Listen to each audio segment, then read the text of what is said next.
शुरू अल्लाह के बबरकत नाम से जो बड़ा मेहरबान और नहायत रहम करने वाला है। दोस्तों, आज की वीडियो में हम आपको इश्क़ फ़ानी का एक इबरत अंगेज वाक़या सुनाने जा रहे हैं। वाक़या बहुत दिलचस्प, सबक आमोज़ और ईमान अफरोज है, इसलिए वीडियो को आखिर तक जरूर देखिएगा। और अगर आप पहली बार हमारे चैनल कहानी फोरम पे आए हैं तो चैनल को सब्सक्राइब करते हुए साथ बने बेल के निशान को भी दबा दें। प्यारे दोस्तों, कहा जाता है कि एक जवान वली अहद को या शहजादे को अपनी रियाया में से एक मक्कार और लालची लड़की से मोहब्बत हो गई। वो इस मक्कार लड़की के हुस्न जमाल पर ऐसा फरिफ्ता हुआ कि खाना पीना छोड़कर हर वक्त उसके हिजर में आहोजारी करता रहता। लड़की चूंकि हुस्न जमाल में अपनी मिसाल आप थी, इसलिए शहजादे का खुद पर काबू ना था। जब उसके बाप यानी बादशाह को पता लगा तो वो बहुत रंजीदा हुआ। उसने सोचा कि आलमे शहजादगी में ये कैफियत है तो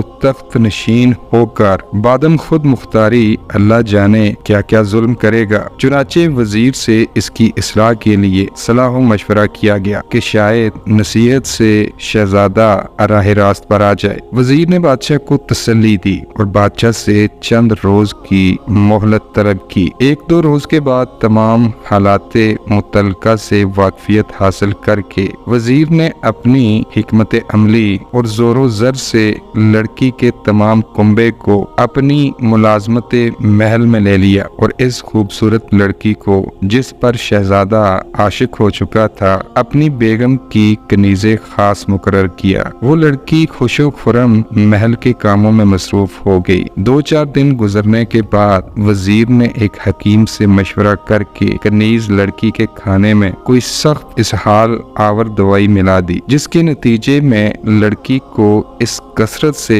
इसहाल आए कि तमाम मादा अंदरूनी खारिज हो गया और लड़की निहायत कमजोर और बदसूरत लगने लगी। हस्बे हदायत वजीर का खास मुलाजिम लड़की का तमाम मादा और गलाजत एक पार्ट में जमा करता रहा। फिर एक दिन वजीर ने शहजादे से निहायत राजदाराना तौर पर बतौर हमदर्दी कहा कि मेरे साथ चल कर अपनी महबूबा से मुलाकात कर लें। शहजादा ये सुनकर हैरान हुआ और इस गैर मुतवक्का कामयाबी से खुश होकर वजीर के महल में गया। वजीर ने बीमार लड़की को इसके सामने पेश कर दिया। शहजादे ने रंजीदा होकर कहा, आप मेरे साथ तमस्खर करते हैं जो ऐसी मकरूह बदशक्ल बीमार और कमजोर लड़की को मेरी महबूबा जतलाते हैं। वजीर ने हल्फन कहा कि ये वही लड़की है जिसके हिजर में आप इस कदर लागिर हो रहे हैं। शहजादे ने पूछा, वो तो निहायत हसीनो जमील थी, इसका हुस्नो जमाल कहाँ गया? वजीर ने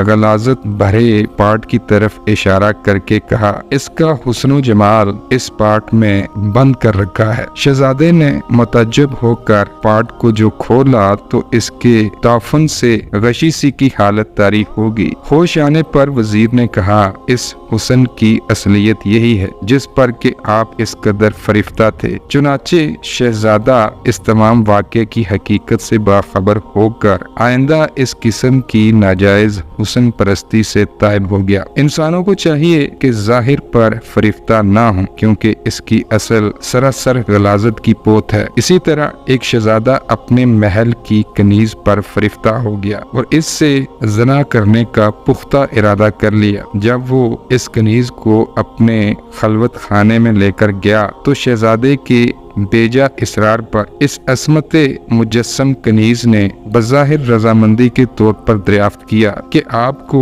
मेरे हुस्न में से सबसे ज्यादा कौन सी चीज पसंद है। शहजादे ने कहा, अगरचा तुम सर ता पांव तस्वीर हुस्न हो, मुझे तुम्हारे जिस्म का हर एक अंग पसंद है, लेकिन तमाम अज़ाए जिस्मानी में से मुझे तुम्हारी आंखें सबसे ज्यादा पसंद है। ये सुनते ही लोंडी अंदर गई और छुरी से दोनों आंखें निकालकर एक तश्त में रखकर बाअदब कनीजाना शहजादे को पेश कर दी और आंखों जैसी नेमते बेशबहा से हमेशा के लिए महरूम रहकर अपनी इस्मत को महफूज रखा। शहजादे पर इस गैर मुतवक्का और इस कदर जुर्रतमंदाना इकदाम का ऐसा असर हुआ कि आइंदा के लिए वो ऐसे गुनाह अजीम से हमेशा के लिए ताइब हो गया। दोस्तों, दुआ है अल्लाह ताला हमें इश्क़ फ़ानी से से बचने की तौफीक अता फरमाए। आमीन या रब्बुल आलमीन।